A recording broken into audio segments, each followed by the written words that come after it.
दोस्तों, Sahara desert धरती की वो जगह जो इंसानों के लिए रहने की सबसे मुश्किल जगहों में से एक है। एक औसत इंसान यहाँ बिना पानी के सिर्फ 3 दिन तक ही जिंदा रह सकता है, क्योंकि यहाँ बारिश का नामो निशान तक नहीं है। यहाँ पे पानी की एक एक बूंद के लिए तरसना पड़ता है। 1 करोड़ स्क्वायर किलोमीटर में फैली रेत की चादर जो तेज धूप में गर्म कोयलों की तरह तपती है। दूर दूर तक जीवन का कोई नामो निशान नहीं मिलता। रेत के टीलों के बीच खड़े होकर लगता है जैसे आप किसी दूसरी दुनिया में खड़े हैं, जहाँ समय ठहर सा गया हो। लेकिन दोस्तों, क्या आप यकीन करेंगे कि ये बंजर रेगिस्तान हमेशा से ऐसा नहीं था। आज जो जगह रेत और सन्नाटे से भरी है, वहाँ कभी हरियाली की चादर बिछी थी, नदियां बहती थी और अनगिनत जीव जंतु उसमें विचरण करते थे। तो आखिर ये हरा भरा सहारा अचानक से बंजर और वीरान कैसे हो गया? चलिए समझते हैं आज की इस वीडियो में। एक बार की बात है, एक फ्रेंच खोजी दल सहारा के एक कोने में रिसर्च करने पहुंचा। रेत के टीलों के बीच उन्हें कुछ ऐसा मिला जिसने उनके होश उड़ा दिए। रेत में दबा हुआ एक पत्थर का टुकड़ा जिस पर हाथ से बनी नक्काशी थी। उस पर एक हरा भरा पेड़, एक बहती नदी और कुछ जानवरों की तस्वीरें थी।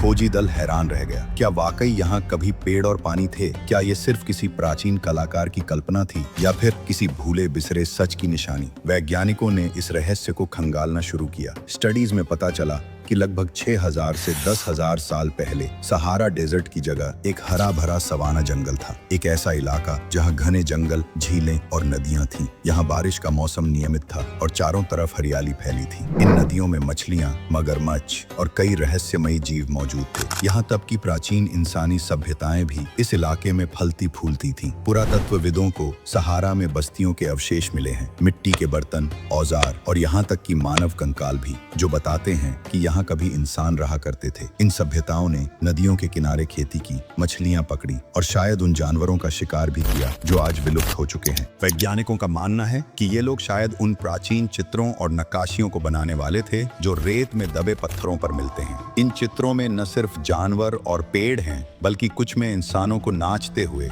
शिकार करते हुए और नाव चलाते हुए भी दिखाया गया है। जी हाँ, नाव। ये सोचकर हैरानी होती है कि जहां आज रेत के सिवा कुछ नहीं, वहां कभी नावें तैरती थीं। तो आखिर ऐसा क्या हुआ कि ये हरा भरा जंगल बंजर रेगिस्तान में बदल गया? वैज्ञानिकों ने इस सवाल का जवाब खोजने के लिए सालों तक रिसर्च की। एक थ्योरी कहती है कि हजारों साल पहले यहाँ भारी संख्या में शाकाहारी जानवर रहते थे। ये जानवर जैसे विशालकाय भैंसे, हिरण और गैनो जैसे प्राणी जंगलों को चरते चरते खत्म करने लगे। घास और पेड़ कम होने से मिट्टी खुली रह गई, जो सूरज की तेज गर्मी के सामने बेकार हो गई। इस नंगी मिट्टी ने सूरज की रोशनी को रिफ्लेक्ट किया, जिससे इलाके का तापमान और बढ़ गया। गर्मी बढ़ने से हवा में नमी कम हो गई और बारिश का चक्र टूट गया। धीरे धीरे नदियां सूखने लगी, झीलें गायब हो गईं और हरियाली रेत में बदल गई। लेकिन ये सिर्फ एक थ्योरी नहीं है। कुछ वैज्ञानिक मानते हैं कि धरती के अक्ष में बदलाव ने भी सहारा के इस काया पलट में बड़ी भूमिका निभाई।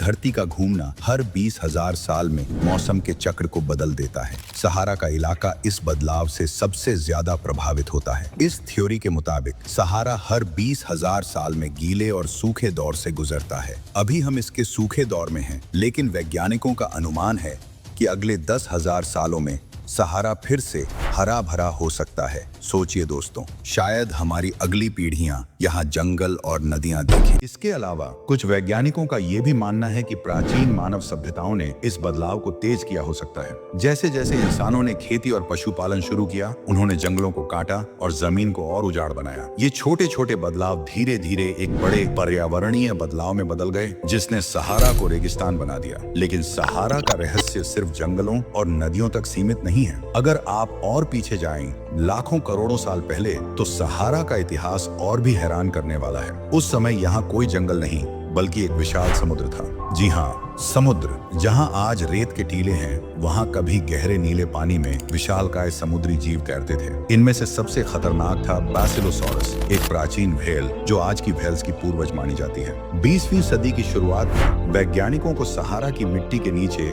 बैसिलोसॉरस के फॉसिल मिले। ये कोई साधारण व्हेल नहीं थी। इसका नाम था बैसिलोसॉरस कार्चारोडोन। इसका आकार लगभग 70 फीट लंबा था, यानी एक मेगालोडोन से भी बड़ा। भले ही ये धीरे तैरती थी, लेकिन अपने समय की सबसे खतरनाक समुद्री शिकारी थी। इसके दांत इतने तेज और शक्तिशाली थे कि ये किसी भी समुद्री जीव को आसानी से चीर सकती थी। वैज्ञानिकों को इस इलाके में इतने सारे बैसिलोसॉरस के फॉसिल मिले कि इसे अब वैली ऑफ वेल्स कहा जाता है, लेकिन बैसिलोसोरस अकेला नहीं था। सहारा की मिट्टी में प्री हिस्टोरिक मगरमच्छों, शार्क्स और कई अजीबोगरीब समुद्री जीवों के अवशेष भी मिले हैं। इनमें से कुछ जीव इतने विचित्र थे कि वैज्ञानिक आज भी उनके बारे में पूरी तरह नहीं समझ पाए। सहारा का एक और रहस्य है इसकी भूगर्भीय संरचनाएं। यहाँ की मिट्टी और चट्टानें लाखों साल पुरानी कहानियां छिपाए हुए हैं। उदाहरण के लिए वैज्ञानिकों को सहारा में विशालकाय गड्ढे मिले हैं जो शायद उल्कापात यानी मीटियोराइट इम्पैक्ट्स की वजह से बने थे। इनमें से एक गड्ढा, जिसे केबीरा क्रेटर कहा जाता है, इतना बड़ा है कि इसे अंतरिक्ष से भी देखा जा सकता है। वैज्ञानिकों का मानना है कि इस तरह के उल्कापातों ने भी सहारा के पर्यावरण को बदलने में भूमिका निभाई हो सकती है। इसके अलावा सहारा में कुछ ऐसी चट्टानें मिली हैं जिन पर रहस्यमयी ज्यामितीय आकृतियां बनी हैं। कुछ लोग इन्हें प्राचीन सभ्यताओं की कला मानते हैं, तो कुछ का कहना है कि ये प्राकृतिक रूप से बनी है। लेकिन इन आकृतियों का असली राज क्या है, ये अभी तक कोई नहीं जानता। दोस्तों, सहारा डेजर्ट इतना विशाल है कि अभी तक इसका सिर्फ 5% हिस्सा ही खोजा गया है। इसकी रेत के नीचे ना जाने कितने और रहस्य दबे हों। शायद कोई ऐसा समुद्री शिकारी जो मेगालोडॉन से भी बड़ा और खतरनाक हो, या फिर कोई ऐसी सभ्यता जिसके बारे में हमें कोई जानकारी ही नहीं। हो सकता है कि सहारा की रेत में कोई ऐसी प्रजाति के अवशेष मिले जो हमारी कल्पना से भी परे हो। सहारा डेजर्ट सिर्फ एक रेगिस्तान नहीं है, ये एक समय की मशीन है जो लाखों करोड़ों साल पुरानी कहानियां अपने अंदर समेटे हुए है। हर नई खोज के साथ ये हमें बताता है कि हमारी धरती कितनी रहस्यमयी और अनोखी है। तो दोस्तों, अगली बार जब आप सहारा के बारे में सोचें तो याद रखिए, ये रेत का समंदर सिर्फ बंजर जमीन नहीं, बल्कि एक ऐसी दुनिया है जो अपने रहस्यों को धीरे धीरे उजागर कर रही है।